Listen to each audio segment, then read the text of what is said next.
Hey guys, David Bustle here, and today I want to talk about customer retention. You put a lot of blood, sweat, and tears into your business. It's your baby, only to one day face the inevitable, and that is losing customers. It's one of the hardest things, and it sucks. And so today I want to talk about customer retention and how to keep you from losing a lot of them. Now, it's important to note that no matter what you do, you're going to lose some customers, right? You're going to have some customers that move away. You're going to have some customers that die. You're going to have some customers that follow a friend to another business, and there's not a whole lot you can do about that. Unless you're some kind of magical warlock that can raise the dead.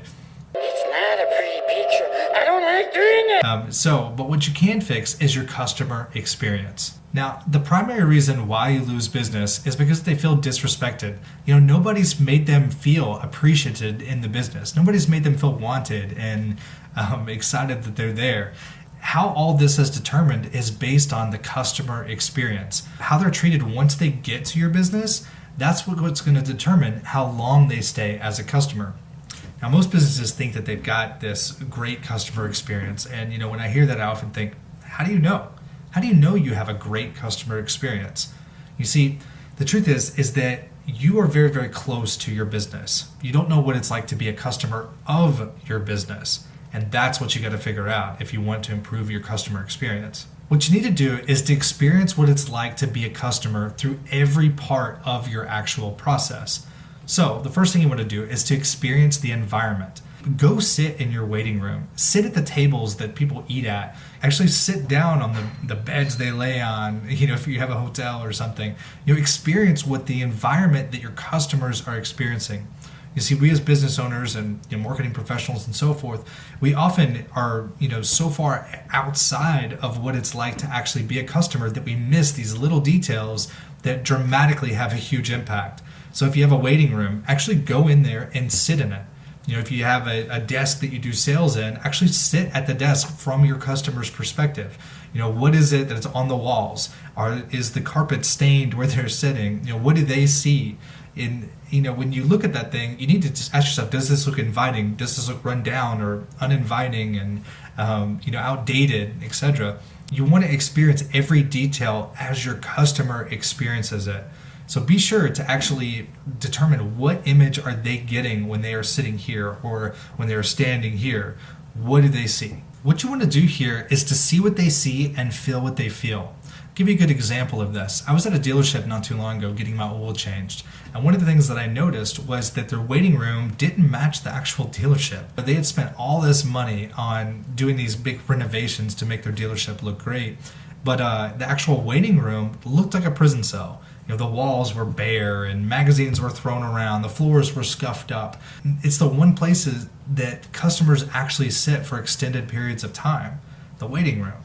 And when you invest all this money into the dealership and then you neglect the waiting room, it doesn't really match. It makes the customer experience kind of poor, right? Look at it through their eyes so that you can see what it's like to actually be a customer of your business. Remember, you as the business owner are often only in places that your customers are not. One of the things that you need to do too is to ask yourself, how can you make that environment friendlier, more inviting, more welcoming? Nobody wants to sit there in a waiting room for an extended period of time. So how can you actually make those experiences better? A good example of this is Disney.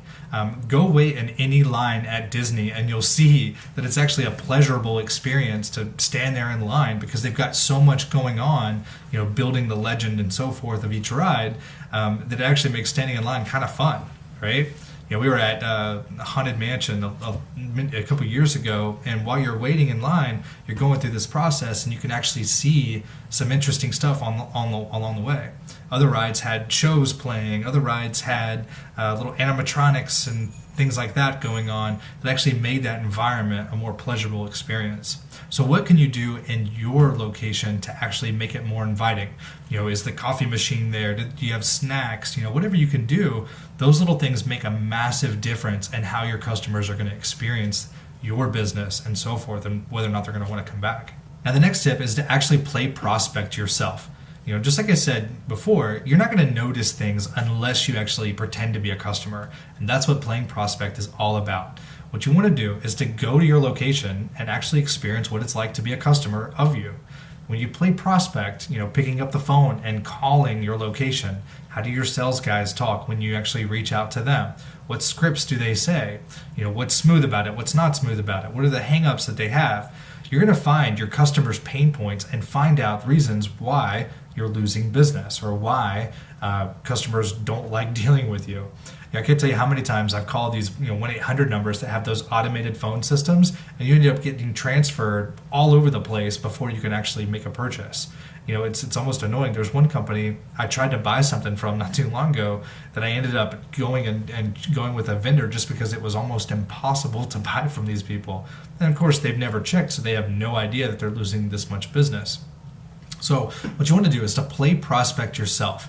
Look for your customers' pain points. Look for where they're having trouble and you're having trouble, because I guarantee you're not the only one that's going to experience that. Your customers will too.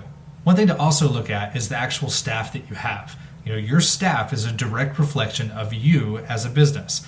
And so what you want to do is to look at them. Are they upsetting customers? Are they causing issues? Finding good staff is a hard thing to do, but what you need to do is make sure that you police it and make sure you get the right people working for you, because they can have a huge negative effect on your business. Now, let me give you an example of this. I used to work with this doctor, and I did this promotional marketing program that was getting customers to call him. They would find him online and they would call his business.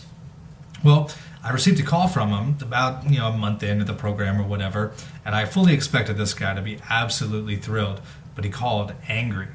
And he called because he was saying, "I'm not booking any appointments for this, I want to cancel." Well, I thought it was strange because I knew that he had a ton of people calling his location. I said, "There's no way. You should be absolutely thrilled with this because it's working so well." And he thought I was nuts. So what we did was we did a little bit of investigation. And luckily, I had a tracking phone number installed to where it was actually recording all these calls that he was getting. And what we found is that one of his staff members, the main person answering the phone, was being extremely rude to customers. If your staff members are being rude to them, do they want to do business with you? No. This lady was actually turning people away, telling them to call back later when they weren't so busy. I'm not kidding. This is a true story. And so your staff can have a major impact on how your customers, whether or not they buy from you. So what you want to do is to look at the language they say, the scripts they use, train them on exactly what to say. Go to a Chick-fil-A, notice how they say "my pleasure." Notice how friendly and nice they are as opposed to your experience when you go to McDonald's. It's a totally different experience. But your staff has a major impact on your results. So make sure that they're not sabotaging you. Now for the next tip, you definitely want to actually buy something from yourself. Experience from actually going and finding the product, actually going and making the purchase. Go buy something from yourself. Also have a friend go buy something from you. You want to experience that entire process down to writing the check or swiping that credit card. You want to experience what that's like, because I guarantee you can find some things that are messed up. I had a client one time that was lacking sales, and they were like, "I just don't understand. I'm getting all these clicks on my ads, and but they're not converting." And what we found is there was something messed up with their shopping cart that was preventing people from actually making a purchase. And so he was not getting a lot of sales because of this one little tick mark that was on his back office of his website. And so all along he had spent all this money on advertising, and people couldn't actually even make a purchase from him. So you never will know this stuff unless you actually go buy something from yourself. Now for the next tip is to actually shop from your competitors. What you want to do is actually go buy something from the top people in your industry or niche. By doing this, you're going to experience their experience. And that's like what customers are experiencing when they go buy from them. What was pleasurable about it? What was annoying about it? See if you can fix those things in your business. You may find some things that are really, really beneficial by shopping at a competitor. It's kind of like you're hacking them and figuring out what's great about them and what's not great about them and what you can do to fix it. And you may find something that totally revolutionizes your business. Now, just like with playing customer, you got to remember that when you play it yourself as the business owner, your staff's probably going to be pretty biased and put on a good face for you. That's why I recommend secret shopping your business. When you secret shop your business by using someone they don't know and actually recording the interactions, you're going to get a true experience. There's a lot of companies out there that offer this. You can hire them to go into your business and actually pretend to be a customer. They've got little pin cams they can pop in their shirts to actually record their interactions with your staff. I highly recommend you do this because I guarantee you're going to find something that is broken with your sales process. But have them go experience what it's like to shop with your salespeople, as an unbiased third party. I guarantee you it'll help with finding something that's going to be beneficial for you guys. Now, the next tip is to actually be appreciative of your customers. When was the last time you went to a business, bought their service or product and actually got a thank you letter from the business itself, or maybe a thank you call from your dentist or something? Those little things go a long way. One thing that I do is I make little videos for my clients wishing them happy birthday when it's their birthday. And so it's something you could do to really improve your experience and make a big difference in how people feel appreciative from you. All right, guys, so for my last tip is to have a way to produce customers at will. And what I mean by this is have an advertising method to where you can just constantly be filling your business with new business, because regardless, you're going to lose some customers no matter what you do. And so if you're constantly having a way to fill up your customer base, when those other customers fall out because they move or whatnot, you're going to always stay full. And so have a way to produce customers on demand. And if you'd like to know more, you can reach out, go to davidbustle.com. That's what I do professionally. That's one thing that can help you guys out. So anyway, thanks for watching. I hope this has helped improve your customer experience.